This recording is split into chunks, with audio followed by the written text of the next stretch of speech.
वक्रतुंड महाकाय सूर्यकोटि समप्रभ निर्विघ्नं कुरु मे देवो सर्वकार्येषु सर्वदा। नमस्कार दोस्तों, मैं अभिषेक जिंदल एक बार फिर आप सब लोगों का स्वागत करता हूं अपने चैनल एस्ट्रोलॉजी फॉर खुशहाल जिंदगी में। दोस्तों कैसे हैं आप सब। दोस्तों आज मैं आपसे बात करने वाला हूं वृष लगन की कुंडली में मांगलिक योग या दोष, आप कुछ भी माने उसे। वैसे योग ही होते हैं, मांगलिक कोई दोष नहीं है, ये मांगलिक योग होता है। दोस्तों अपनी पिछली वीडियो में मैंने आपसे बात करी थी मेष लगन की कुंडली में मांगलिक योग या दोष की। डियर फ्रेंड्स, मेष से लेकर मीन लगन तक मैं सभी कुंडलियों में आपको बताऊंगा। मेष की मैं बात कर चुका हूं, आज मैं बात कर रहा हूं वृष लगन के बारे में। अगर आपकी वृष लगन की कुंडली है तो आप अपनी कुंडली को ओपन कर लीजिए, अपनी कुंडली खोल लीजिए और आपके लगन में ही अगर 2 नंबर राशि लिखी हुई है जो कि शुक्र देवता की राशि होती है तो आपकी वृष लगन की कुंडली ही। राशि आपकी कोई भी हो सकती है, राशि और लगन दोनों डिफरेंट है। मैं मेरी प्रिडिक्शन जितनी भी मेरी वीडियोस अपलोड है यूट्यूब पर जन्म कुंडली से रिगार्डिंग, एस्ट्रोलॉजी से रिगार्डिंग, सारी मेरी प्रिडिक्शन लगन पर होती है। लगन दोस्तों अलग होता है, राशि अलग होती है। राशि वो होती है जिसमें चंद्रमा देवता विराजमान हो, वो राशि होती है। और लगन जो आपकी लगन में नंबर 1 से लेके 12 तक कोई भी नंबर लिखा है, अलग अलग लगन होते हैं। तो आज मैं बात कर रहा हूं वृष लगन की कुंडली की। वृष लगन की कुंडली में मंगल दोष है या नहीं, आप अपनी कुंडली में स्वयं देख सकते हैं। दोस्तों मंगल दोष सिर्फ 5 भावों में मंगल देवता के विराजमान या बैठने से बनता है। पहले भाव में, चौथे भाव में, 7वें भाव में, 8वें भाव में और 12वें भाव में। इन 5 भाव में अगर मंगल देवता आपकी कुंडली में विराजमान है तो आपकी कुंडली में मंगली दोष बनता है या मंगली कंसिडर किया जाता है। लेकिन जरूरी नहीं है कि इन 5 भाव में मंगल देवता विराजमान होंगे तो मंगली दोष बनेगा। मंगली दोष करता भी है दोस्तों। अब वो मैं आपको बताऊंगा कैसे मंगल दोष आपकी कुंडली में कटेगा। दोस्तों अगर मंगल देवता आपके लगन में जाकर विराजमान हुए, मतलब कि पहले भाव में, यहाँ पर शुक्र की राशि आ जाती है। और ये मंगल देवता की जैसे कि मैं बताता हूँ 3 दृष्टि होती हैं। चौथी दृष्टि से आपके चौथे स्थान को, 7वीं दृष्टि से आपके 7वें स्थान को और 8वीं दृष्टि से आपके 8वें स्थान को। 4, 7, 8 3 दृष्टि होती है मंगल देवता की। मंगल देवता की अपनी राशि होती है 1 नंबर राशि, मंगल देवता की अपनी राशि होती है 8 नंबर राशि, मंगल देवता की अपनी राशि होती है। और 10 नंबर राशि में दोस्तों मंगल देवता उच्च के हो जाते हैं।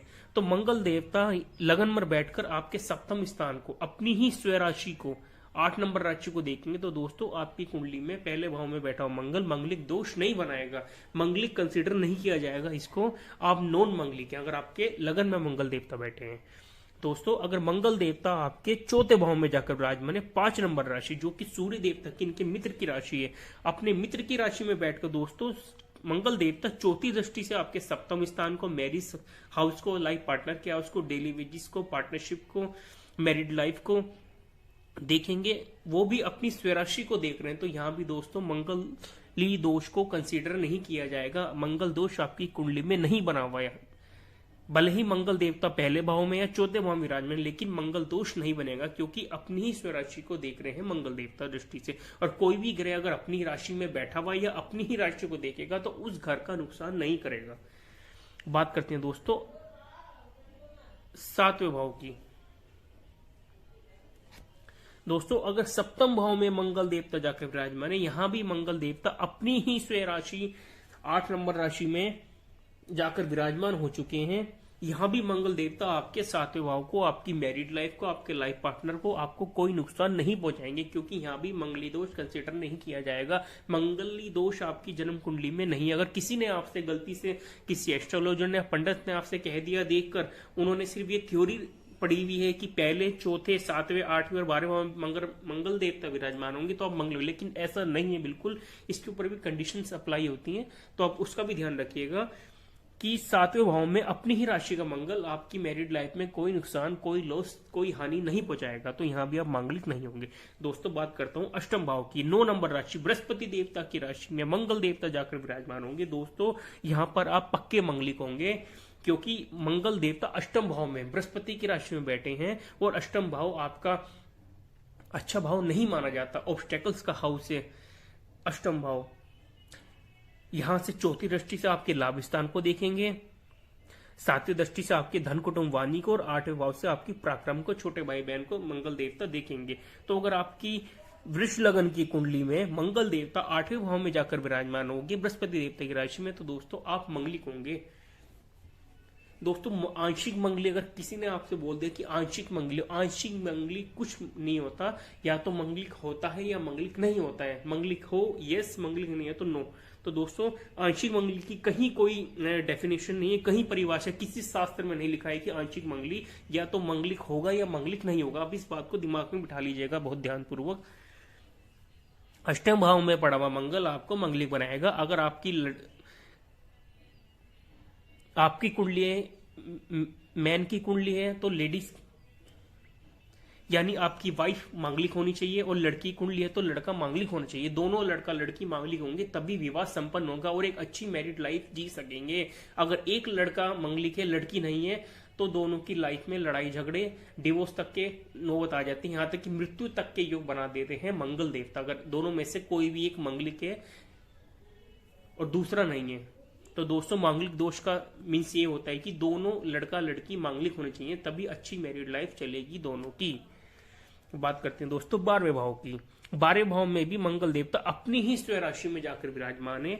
यहां से चौथी दृष्टि से आपके पराक्रम को देखेंगे, सातवीं दृष्टि से आपके रोग ऋण शत्रु को देखेंगे, और आठवीं दृष्टि से आपके सप्तम भाव को देखेंगे, जो कि आपकी मैरिज का भाव है, लाइफ पार्टनर का हाउस है। तो दोस्तों यहां भी अगर मंगल देवता बैठे हैं तो अपनी ही स्वयं राशि में बैठे और अपनी स्वयं राशि से अपनी ही राशि में दृष्टि डाल रहे, अपनी मूल त्रिकोण राशि से अपनी राशि में दृष्टि डाल रहे मंगल देवता। तो दोस्तों यहां भी वृष लगन की कुंडली में आप मांगलिक कंसिडर नहीं किए जाएंगे, आप मांगलिक नहीं है।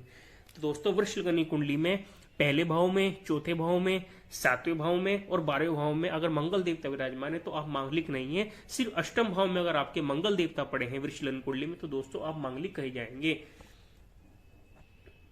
दोस्तों मंगल देवता की डिग्री वाइज कैपेबिलिटी जरूर देख लीजिएगा। मंगल देवता अगर अस्त ना पड़े हों, अस्त पड़े होंगे तो उनके जो प्रभाव होते हैं मांगलिक दोष के, उनमें कमी आ जाती है।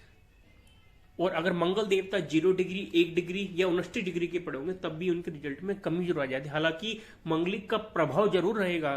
फॉर एग्जाम्पल अगर किसी का मंगल बहुत भारी है तो उसमें मृत्यु तक के अपोजिट, मृत्यु तक के योग बन जाते हैं। लेकिन अगर मंगल के अंदर उस ग्रह में पड़े हुए के अंदर पावर नहीं है तो लड़ाई झगड़े, मारपीट इस तक नौबत आ जाती है, डिवोर्स तक भी नौबत नहीं जाती। तो मंगल देवता की डिग्री वाइज कैपेबिलिटी देखने is the most important thing कि डिग्री वाइज कैपेबिलिटी कितनी है मंगल देवता के अंदर। मंगल देवता अच्छी डिग्री के 10, 12, 15, 16, 18 डिग्री के पड़े होंगे तो मंगल देवता फुल पावर में होंगे। तो दोस्तों आज मैंने आपसे बात करी वृष लगन की कुंडली में मांगलिक योग या दोष के बारे में। दोस्तों उम्मीद करता हूं कि आप सब लोग अच्छे से समझ रहे होंगे कि आपकी कुंडली में मांगलिक योग या दोष है या नहीं है। दोस्तों फिर भी अगर आपको कोई कंफ्यूजन, कोई डाउट, कोई क्वेश्चन है तो आप मुझे नीचे कमेंट कर सकते हैं, कमेंट में मुझसे पूछ सकते हैं। मेरा नंबर भी डिस्क्रिप्शन में दिया हुआ है, आप मुझे कॉल कर भी पूछ सकते हैं। दोस्तों मंगल दोष में एक बार फिर आपको बता देता हूं, मंगल दोष पहले, चौथे, 7वें, 8वें और 12वें भाव में अगर मंगल देवता विराजमान होंगे, चाहे वो कोई से भी लगन की कुंडली है, तभी आपकी कुंडली में मांगलिक दोष कहा जाएगा। दूसरे, तीसरे, 5वें, 6वें, 9वें, 10वें और 11वें भाव में अगर मंगल देवता विराजमान है तो दोस्तों किसी भी तरह का आपकी कुंडली में कोई मांगलिक दोष नहीं बनता है। अगर कोई आपको भ्रम में डाल देता है कि आपकी कुंडली में मांगलिक दोष है तो दोस्तों मांगलिक दोष बिल्कुल नहीं है। सिर्फ 5 भाव में मांगलिक दोष को कंसिडर किया जाता है। और दोस्तों मंगल देवता के अलावा कोई और ग्रह मंगलिक दोष का निर्माण नहीं करता। अगर बहुत सारे पंडित या कोई भी एस्ट्रोलॉजर हैं वो ये भी कहते हैं कि शनि देवता भी मांगलिक योग को बनाते हैं और प्लैनेट्स भी मांगलिक दोष बनाते हैं, लेकिन ऐसा बिल्कुल नहीं है। सिर्फ मंगल देवता से ही मांगलिक दोष बनता है। तो चलिए दोस्तों इसी के साथ मिलते हैं अपनी अगली वीडियो में मिथुन लगन की कुंडली में मांगलिक योग या दोष के बारे में आपसे बात करने के लिए। तो जिसकी वृष लगन कुंडली है वो देख सकते हैं। बाकी अगली वीडियो में आपसे बात करूंगा मिथुन लगन के बारे में। तो चलिए दोस्तों तब तक के लिए नमस्कार, आपका दिन शुभ हो। Thank you.